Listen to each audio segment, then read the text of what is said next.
Hi everyone, I am Payal, your UPSC economy educator, and I welcome you all on India's largest learning platform where we highly focus upon providing you the best content from the India's best educators, and that too anytime, anywhere.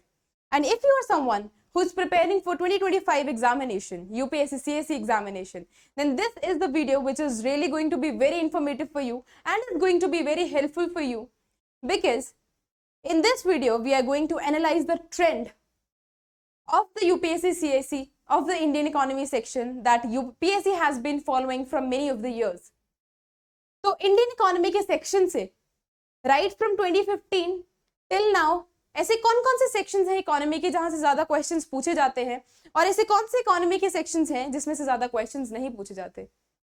So if you are someone who is preparing for it, make sure that you watch this full video because this is something which is really going to help you. Because जब आप इस video को देखेंगे you'll have a clear path कि कौन कौन सी चीजें जो है वो अच्छे से पढ़ के जानी है और कौन कौन सी चीजें जो है उन पे स्ट्रेस नहीं देना है. Because everything under sun is not asked in this examination. UPSC too follows a trend which you needs to follow, which you needs to analyze, which you need to think about. So if we talk about trend, then it consists of a questions. Now question किस तरह के? There are broadly two types of questions. One is dynamic part and other is static part. तो static part जो है वो कैसा रहता है? Static part जो है it covers conceptual concept. For example, RBI is a part of your syllabus, right? And RBI is bankers bank. So since it's the most important body of our India, we cannot miss it out. And since it is the most important body of our India, it is asked by UPSC CSE examinations also. तो ऐसे कौन से conceptual चीजें हैं जो RBI में पूछी जाएंगी? For example, कि RBI जो है वो किस एक्ट के तहत बना था, फंक्शंस क्या हैं RBI के, कौन कौन सी चीजें जो है वो RBI फॉलो करता है, ठीक है, और all of the things that comes under the RBI comes in the static part. But what comes in the dynamic part? So daily news analysis, जो current news चल रही है. For example, few days back there was an article that this year also RBI is planning to keep the repo rate unchanged. So this comes under the dynamic part of the RBI. क्यों? क्योंकि it is current in nature. ये mostly जो है news में पूछा जा रहा है. But static part में क्या आएगा? That is permanent in nature. RBI के functions जो है या RBI का जो act है, it is going to be permanent. चाहे आप इसको अभी किसी कंपेटिटिव एग्जाम के लिए पढ़े या फिर अपने कॉलेज एग्जाम्स के लिए पढ़े, that is going to remain same in both of the cases. तो जो स्टैटिक पार्ट है that is permanent in nature, वो आपको अभी भी काम आएगा, वो आपका अभी भी कांस्टेंट रहेगा. अगर आप किसी और एग्जामिनेशन के लिए प्रिपेयर कर रहे हैं तो वो वहां पे भी कांस्टेंट रहेगा. बट डायनेमिक पार्ट क्या है? What is followed in the current affairs. ठीक है, तो I hope the difference is clear to you. Now since you are preparing for UPSC CSE examination and if economy पे आपने focus करा है तो आई एम श्योर कि आपको ये वाले कॉन्सेप्ट्स तो पता ही होंगे कि pillars most of the question जो है वो किस में से पूछे जाते हैं. ठीक है, तो these are the 7 topics, these are the 7 wide topics जिसमें से क्वेश्चन जो है वो ज्यादातर पूछे जाते हैं. Now let's move on to the trends. अब इस चीज को एनालाइज क्यों करें? ठीक है, अब आप पूछेंगे मैम हम इस चीज को एनालाइज क्यों करें, ट्रेंड से क्या पता लगेगा? हम डायरेक्ट सिलेबस पे आते हैं. Since the syllabus is so vast and we have less of time, हम सीधा सिलेबस से स्टार्ट करते हैं. ट्रेंड से एनालाइज करने से हमें क्या पता लगेगा? तो चलो रिलेट करके देखते हैं. Now you plan to go somewhere, तो क्या आप सीधा चले जाते हैं या फिर आप कुछ चीजें जो है वो पहले प्लान करके जाते हैं कि किस मीडियम से जाना है, कौन सी कन्वेंस होनी चाहिए, उस कन्वेंस पे कितना खर्चा आता है, वहां कितने दिन का टूर है. तो यू प्लान दीज थिंग्स, है ना. कौन से कन्वेंस जो है वो ज्यादा सेफ है, या आप जहां पे जा रहे हैं इज दैट प्लेस सेफ और नॉट, या जिस प्लेस पे आप जा रहे हैं is that place worth of going to और नॉट. तो ये जो चीजें हैं यू फर्स्ट एनालाइज. उसके बाद यू सी कि अच्छा यहाँ पे तो टूरिज्म बहुत ज्यादा है, यहाँ पे लोग ज्यादा जाते हैं, it means this place is very beautiful since many of the people are going there. तो you see you analyse the things first कि कौन सी प्लेस फेमस है. आजकल लोग हिमाचल जा रहे हैं या फिर स्नोफॉल देखने लोग हिमाचल जाते हैं, तो वो क्यों जाते हैं? Because that place is beautiful, है ना. और ज्यादा लोग जा रहे हैं तो यू सी द ट्रेंड कि अच्छा इस बार जो है वो लोग ज्यादा यहाँ पे जा रहे हैं, तो this seems to be very beautiful, this seems to be very aesthetic, तो हम यहाँ पे जो है वो घूमने जाएंगे। बट आप जब यूपीएससी का पेपर घूमने लगे हैं तो उससे पहले आपको ट्रेंड जो है एनालाइज करना इज इंपॉर्टेंट, बिकॉज आप जब प्रिपरेशन में उतरेंगे the syllabus is very vast. तो आपको क्या लगता है कि हर एक पार्ट जो है सिलेबस का पूछा जाता है एग्जाम में? The answer is no. कुछ पार्ट जो है वो पूछा जाता है एग्जाम में, and you need to analyse कि वो जो कुछ पार्ट है उसमें कौन कौन सी चीजें जो है वो इंपॉर्टेंट है और कौन कौन सी चीजें जो है वो इंपॉर्टेंट नहीं है। तो इस चीज के को एनालाइज करने के लिए you need to go to your PYQs, और पीवाईक्यूज भी चाहे 10 साल की उठा के देखिए। अगर आपको बहुत ज्यादा मतलब ट्रेंड को एकदम प्रॉपर एनालाइज करना है कि इस साल ये क्वेश्चन क्यों पूछा गया था, इस साल ही यूपीएससी ने इस चीज के ऊपर फोकस क्यों करा, तो आप पुराने क्वेश्चंस पेपर भी उठा सकते हैं, बट आई वुड रिकमेंड कि 10 साल के जो है उससे ट्रेंड जो है प्रॉपर एनालिसिस हो जाता है। तो let's move upon the trend वाला part. So this is the table. Before we start discussing the table I would recommend कि इसका स्क्रीनशॉट ले लीजिए, बिकॉज ये थ्रू आउट द प्रिपरेशन अगर आपके साथ रहेगा तो it is really going to be very helpful for you. All right, तो यू सी कि मैंने जो है 2015 से लेकर 2024 तक का जो है ट्रेंड एनालिसिस करा है। And since I told you कि जो कुछ पार्ट है कुछ सेक्शन है इकोनॉमी का, for example we have money and banking, financial system, ये जो टॉपिक्स हैं these are so important and these are broad in concept. ठीक है, अब मनी एंड बैंकिंग वाला पार्ट है, it consist of various sub topics, but broader picture क्या है? Money and banking only. ठीक है, तो यहाँ पे जो है मैंने ब्रॉडर सेंस में टॉपिक्स लिए हैं। उसके बाद जो है हमने एनालिसिस करा है कि कौन से ईयर में कितने क्वेश्चन जो है वो पूछे गए हैं। Now I assume that you have taken a screenshot of the table, तो हम जो है इस चीज के ऊपर आते हैं कि कौन से क्वेश्चंस किस टॉपिक में से ज्यादातर पूछे गए हैं।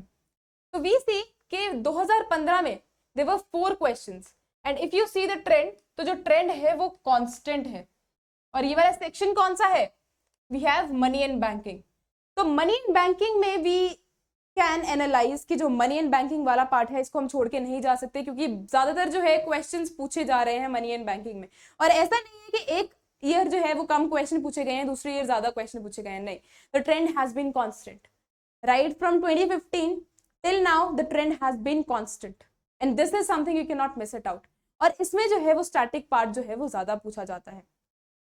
डायनेमिक पार्ट पे भी हम आएंगे। डायनेमिक पार्ट में क्या कवर होगा? स्कीम्स हैं, कुछ गवर्नमेंट ने बजट एलोकेशन करा है, ठीक है, बजट में से कोई क्वेश्चन आया है, that is dynamic in nature. But अगर बजट के स्टैटिक पार्ट में से आया है क्वेश्चन, तो बजट का जो स्टैटिक पार्ट है वो तो आपको कवर करना है कि व्हाट इज बजट, किस आर्टिकल में आता है ना। बजट को हम एनुअल फाइनेंशियल स्टेटमेंट क्यों बोलते हैं, ठीक है, आर्टिकल इसके रिलेटेड, तो that comes under the static part. But budget में जो एलोकेशन होती है या फिर schemes that are discussed in budget, that comes under the dynamic part. तो मनी एंड बैंकिंग में से जो पार्ट है, स्टैटिक पार्ट में से ज्यादा क्वेश्चंस पूछे जाते हैं, स्टैटिक पार्ट को आप छोड़ के नहीं जाएंगे। और ये ट्रेंड बताता है, this is not what I am telling you, trend says कि मनी एंड बैंकिंग वाला जो पार्ट है you can not miss it out. Second we have national income, ठीक है। तो नेशनल इनकम में यू कैन सी कि ज्यादा क्वेश्चंस तो नहीं पूछे गए हैं, सिर्फ 1 question has been asked from 2018, but national income is something which is very important from your mains perspective. Mains perspective से अगर हम लेके चलें तो नेशनल इनकम वाला पार्ट जो है आप मिस आउट नहीं कर सकते हैं। तो next we have is poverty. Poverty में अगेन वी सी कि इतने क्वेश्चंस नहीं पूछे गए हैं, बट पॉवर्टी के related the schemes that government focuses upon, schemes है जो कि वेलफेयर ऑफ द पीपल के लिए इंपॉर्टेंट है, which is helpful for the welfare of the people, तो वो स्कीम्स जो है आपको देखना जो है इट इज इंपॉर्टेंट। तो that comes under the schemes, ठीक है। Next is inflation. इन्फ्लेशन में जो है डायनेमिक पार्ट भी है, स्टैटिक पार्ट भी है। डायनेमिक इस कारण इंपॉर्टेंट है क्योंकि डेली जो है न्यूज में कुछ ना कुछ इन्फ्लेशन के रिलेटेड जो है वो डिस्कस होता है ना। हमारा चाहे हेडलाइन इन्फ्लेशन हो, चाहे हमारा कोर इन्फ्लेशन हो, इन टॉपिक्स के बीच में डिफरेंस क्या है, that comes under static part. But inflation कितना बढ़ रहा है, इन्फ्लेशन जो है कम क्यों नहीं हो रहा, that comes under the dynamic part. If you are someone who reads newspaper daily, तो आपने देखा होगा कि एडिटोरियल्स में न्यूज में ये चीजें रोज डिस्कस होती हैं, और अगर ये चीजें रोज डिस्कस होती हैं तो इट बिकम्स इंपॉर्टेंट कि आप जो इन्फ्लेशन वाला पार्ट है उसको मिस आउट ना करें. Similar is the case with other topics also, beat currency, beat budget, beat schemes. अब स्कीम्स हम देखेंगे, स्कीम्स में क्या है कि स्कीम्स में एक क्वेश्चन पहले आया था 2015 में, but if you can see तो 2016 में there were 12 questions. Now if you want to analyse it further तो go search it by yourself कि 16 में ऐसा क्या था कि 12 क्वेश्चंस जो थे वो स्कीम से आ गए. बट अगर हम आगे का ट्रेंड फॉलो करें तो half of the questions were asked from next year, ठीक है, एज कंपेयर टू 2016. तो अगर हम ट्रेंड फॉलो करते तो और ज्यादा फोकस यहाँ पे करा होगा स्टूडेंट्स ने स्कीम्स के ऊपर. बट नेक्स्ट ईयर क्या हुआ, आधे क्वेश्चंस पूछे गए जितने क्वेश्चंस पूछे गए थे 2016 में, ठीक है. तो यहाँ पे ट्रेंड क्या गया, इस साल पे कोई क्वेश्चन नहीं पूछा गया था, और जो लास्ट ईयर है वहां पे सिर्फ एक क्वेश्चन पूछा गया था. तो स्कीम्स वाला जो पार्ट है it is dynamic in nature and it is not in your hand, ठीक है. एंड पहले भी जो क्वेश्चंस नहीं पूछे जाते थे, अगर अचानक 12 क्वेश्चंस पूछे गए हैं तो अगर आपका स्टैटिक वाला पोर्शन वहां पे एकदम स्ट्रांग है तो आप यहाँ पे मिस आउट नहीं करेंगे. अगर आपको डायनेमिक वाला पार्ट में दिक्कत भी है, because we are also humans, we can not analyse कि यूपीएससी जो है किस साल में क्या चीज पूछ ले, we can not analyse it perfectly. Trend जो है हम फॉलो करके कुछ आइडिया ले सकते हैं, but we can not analyse it properly कि यूपीएससी जो है वो किस साल क्या क्वेश्चन पूछने वाला है. तो डायनेमिक वाला part is not in your hand, ठीक है, बट स्टैटिक वाला part is in your hand. और अगर आप इसको अच्छे से कवर करते हैं तो आप वो वाले क्वेश्चन जो है वो मिस आउट नहीं करेंगे. Similar is the case with other topics also, B it planning, history,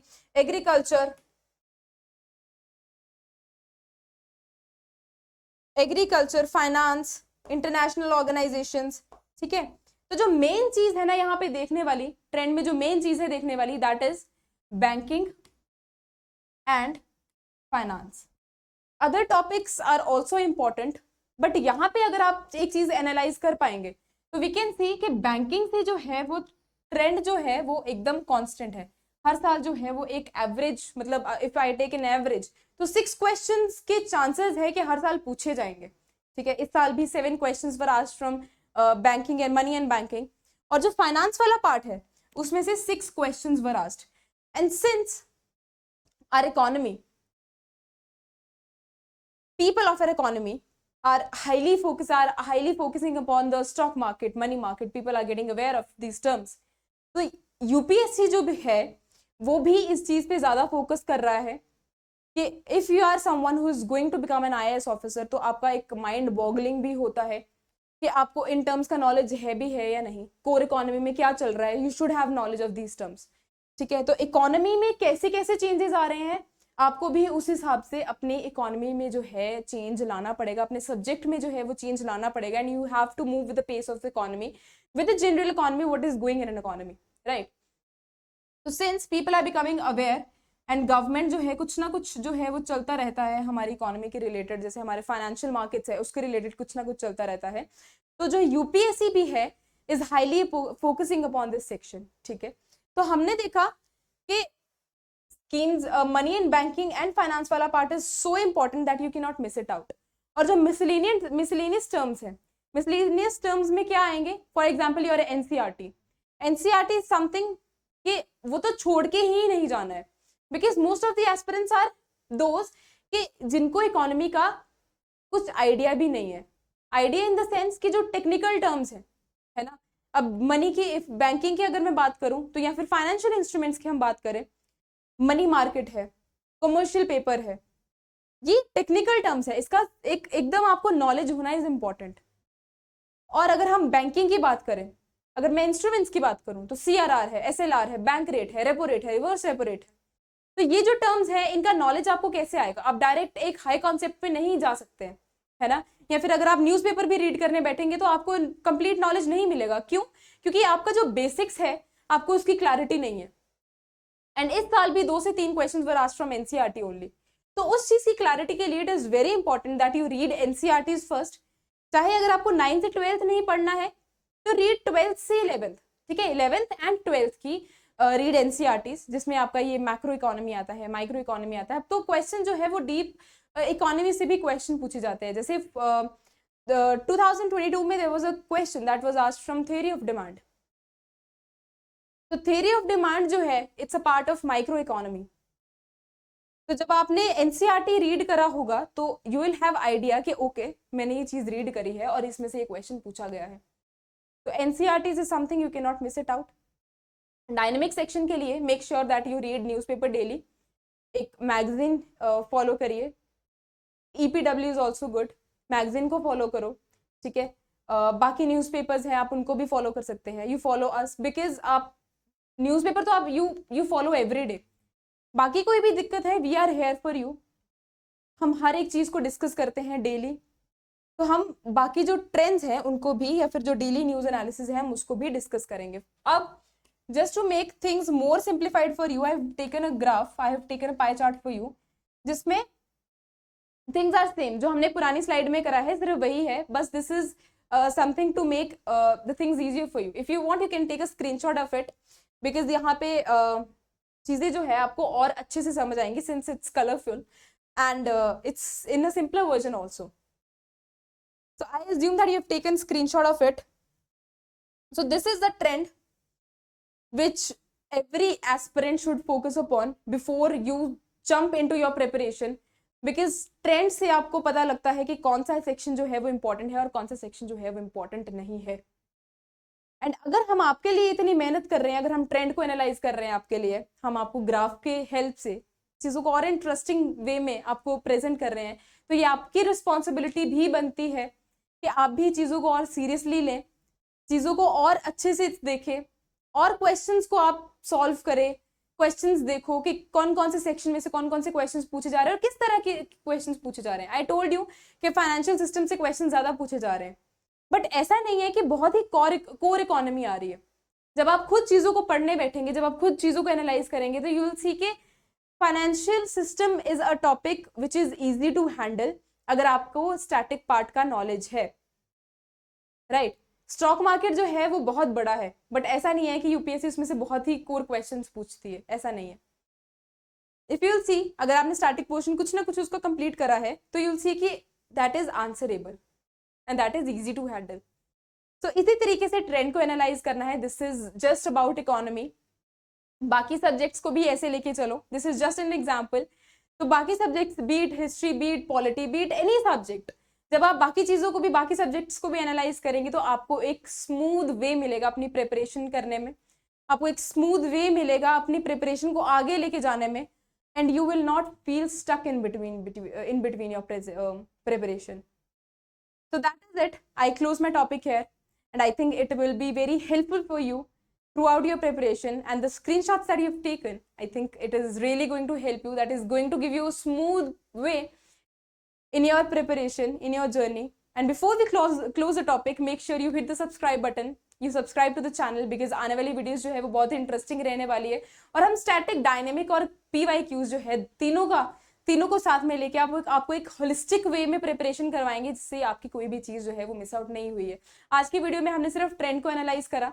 आने वाली वीडियोस में जब हम टॉपिक्स को डिस्कस करेंगे, विल मेक श्योर कि PYQs को भी लेकर आए ताकि आपको पता लगे कि कौन से टॉपिक में से किस तरीके का क्वेश्चन पूछा जाता है। And for that you need to subscribe to our channel so that कि आपको कोई भी जो है वीडियो मिस आउट ना हो, कोई भी नोटिफिकेशन जो है वो मिस आउट ना हो। And if you want the PDFs of this content that we make for you, make sure you join the Telegram channel. The link of the Telegram channel will be in the description box. Make sure you join it, and best of luck for your journey. Thank you.